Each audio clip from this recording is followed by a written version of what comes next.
I'd like to say how much I respect what you've done with the National College, the National Judicial College here, that's made such a contribution to the quality of the judiciary throughout this country. Bill has really stepped up to devote a major portion of his career to our collective benefit. And I would ask all of you to join me in showing our appreciation to him.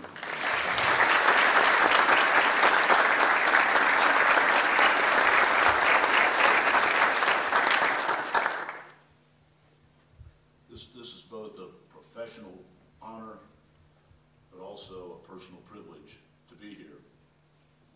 I want to begin by thanking all of you here at the National Judicial College, judges, faculty, and staff, you who are here studying at this special time in your careers, for your generous contribution of time, talent, and service, and for your untiring commitment to our courts. In early August of this year, as my privileged year as ABA president came to a conclusion, I and the ABA were pleased and fortunate to have Judge Melissa Jackson, granddaughter of Justice Robert H. Jackson himself, as a distinguished guest for a special ABA program on the Nuremberg trials during our ABA annual meeting in Chicago. As Judge Dressel just commented so eloquently in his introductory remarks, Justice Jackson's legacy is one that should not and will not be forgotten. He was one of the great defenders of procedural due process for the rule of law that protects citizens and businesses alike from overreaching by government agencies, ensuring that judges and not legislators define and protect fairness, justice, and liberty in our great nation. So it is easy to suspect that were Justice Jackson with us today, he would be shocked and gravely disheartened by the contemporary underfunding of our courts that is increasingly undermining access to justice and the rule of law, including due process, which he held in such high esteem. Today, our courts face more financial pressure than ever before, apparently to accommodate, at least in part, the contemporary budgetary stress on legislatures caused by the reduced resources and revenues of our state and local governments in this seemingly endless now economic crisis. As many of you know, 42 states cut funding of their judiciaries in 2011, and 2012 has been equally, if not more painful. On the day I stood before the ABA House of Delegates to give my concluding remarks as ABA president, all the courts in the Commonwealth of Kentucky, the entire judicial system, was closed for lack of funding. No state in this country allocates more than 4.5% of its annual operating budget to its courts, and more than 20 states allocate less than 2% of their annual operating budget to the judicial system in their respective states. The stakes are extremely high for our profession and for our country. Let me highlight just one example. In just the past 4 years, California's judiciary has lost over $1.2 billion, that's with a B, billion dollars in court funding, causing the elimination of hundreds of staff positions, the closing of courts, the reduction of court and clerk office hours, and the implementation of furloughs without pay to save money. In her 2012 State of California Judiciary Address, Chief Justice Tani Cantillo-Sacayue commented about a mother and her child staying in their car overnight to avoid returning home to an abusive mate because the court was closed and a domestic restraining order could not be obtained.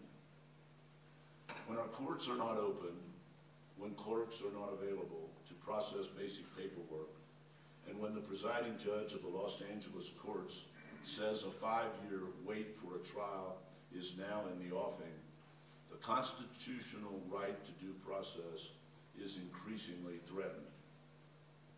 In California now, to file a complex business case, there's an additional $1,000 surcharge that must be paid to file. Then for the defendant or defendants in the case to file an answer or a motion to dismiss, there's an additional surcharge. For the plaintiff to file a response to that and so on, there's a surcharge all along the way. I mean, how much closer can we get to pay to play? And where does that leave small business in this country, which the U.S. Chamber tells us is the backbone of our economy in creating jobs for those many who now need jobs in this economy. There are similar examples, you know many of them, all around the country.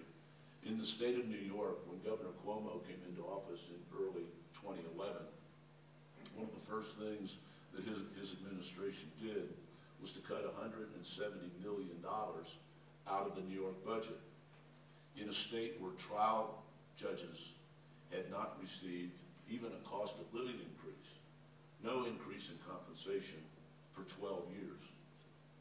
Court closures, layoffs, delays are making meaningful access to justice more of a goal than a reality, and that is not acceptable.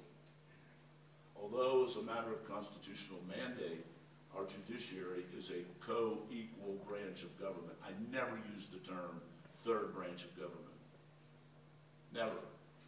3 co-equal branches of government. That's where the judiciary is as a matter of constitutional mandate. Our courts are not funded accordingly in our current financial environment, and that is simply unacceptable. Thus, without much, if any, political pushback, unfortunately, legislators too often choose to treat our courts as just another line item in the budget. A park, a road, schools, worthy of funding, of course, in their respective annual operating budget, but not co-equal branches of government. Granted that these items deserve budgetary respect and attention, there's no question about that. But in a time of shrinking revenues and money to fund obligations of the government, these other responsibilities do not stack up with the mandatory constitutional co-equal status of our courts. And unfortunately, the voting public doesn't understand that. It's not taught in civics in our schools anymore as a mandatory course. Teachers don't get bonuses for teaching civics. Civics is not tested in No Child Left Behind. We really have a bit of a crisis in this respect. Courts, on the other hand, under increasing financial pressure, are doing their part. Courts are innovative. Courts have been increasingly efficient and productive in the face of dwindling financial resources.